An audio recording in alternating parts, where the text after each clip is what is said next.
Hey y'all, it's your fellow human being himself, Leo here, just wanting to do a simple tutorial on how to make lasers out of your vocals. So the inspiration behind this tutorial comes from Justin Macleod, a fellow blind Reaper user and sound designer, who a while ago I saw him make a balloon pop sound into a laser.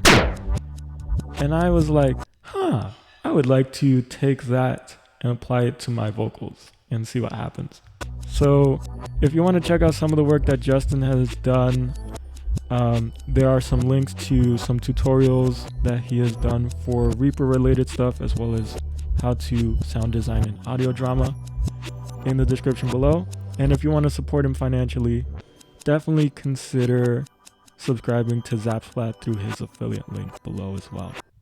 But yeah, with all that said, let's get started. So the first thing that you want to do when creating a laser sound is you want to record a sound or a word that you want to turn into a laser. And in this case, you would like to have something that has a plosive beginning, like a P or B or I don't even know, T maybe. In my case, I have this word here, poom, which is not a word. It's just me saying poom. And what we're going to do with this is we're going to create duplicate copies of this sound. And for each duplicate copy, we're going to decrease the item rate and pitch by a semitone each time. The manual way of doing that is you would just hit Alt+d. One track, one item added ripple per 3 1 item. Then you go down to the duplicate track. 101. And then you hit Shift 5. 0.94387 item rate. To decrease the item rate by a semitone. So we're going to do this maybe 5 more times.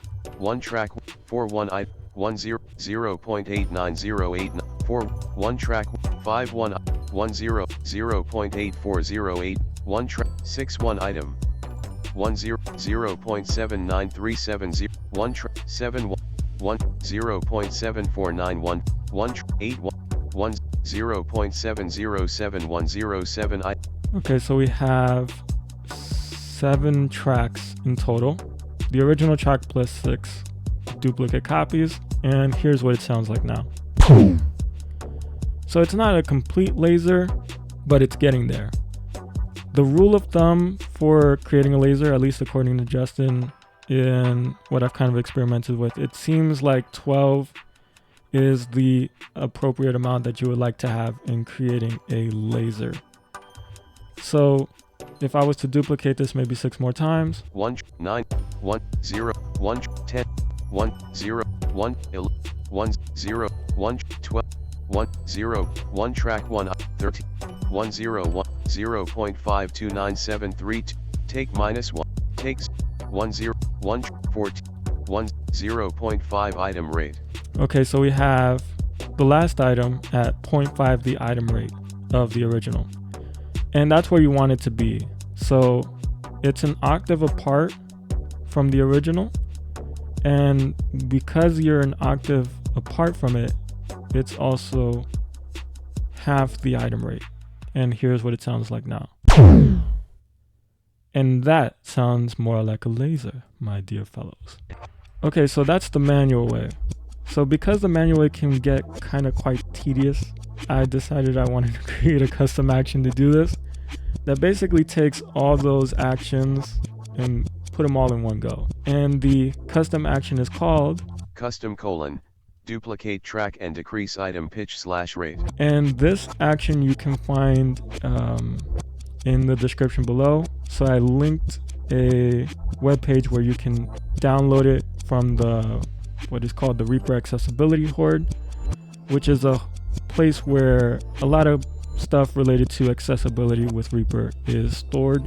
And once you have it imported in Reaper, look for the action and then just run the action. Okay. 2 1 item. So with this custom action, we're going to run this 12 times. 1 2 3 4 5 6 7 8 9 10 11 12. 0.5 item rate. Some other final tips, I guess, to kind of discuss here is different words 4 1 produce different sounds. 3 1. I'm gonna record tomb. Okay. 4, 80, 40, 20. Oh yeah, that is important. Make sure you remove all empty spaces before and after. Selected content. Or at least before. Tomb. Because if you don't, then it's just going to cause a delay in the initial starting point of the item. Okay, so here we have tomb.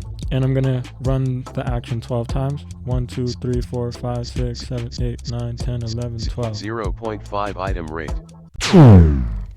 That clicking noise at the end is me clicking out of the recording to stop it. And because that's baked into the audio, it just does a cascade at the end when in your laser sound. But yeah, if you notice, a T sound produces a different kind of attack compared to a P sound. A P sound is more like a traditional laser. A T sound sounds more zappy. So definitely explore different initial sounds as well as ending sounds. Something else that is very cool that you could probably incorporate is panning different tracks to create a different width to your laser. So I'm just going to take a bunch of random tracks here, and I'm going to use Alt, left, and right arrow to pan my tracks left or right. So here we go.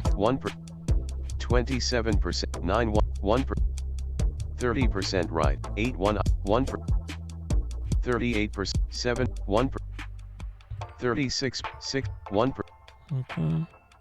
65, 1. So if you kind of hear this, it adds a bit of width. But the other cool kind of funny thing is, I guess because each track is ending at a different time, it's also creating motion in the laser sound. So that's something that you can also definitely mess around with. And that is all. Obviously you can add other effects to your laser, like reverb, EQ, so on and so forth. But those are some of the tips that I just wanted to share in terms of how I go about creating a laser. Overall, hope this is helpful. Keep safe and shalom. Peace.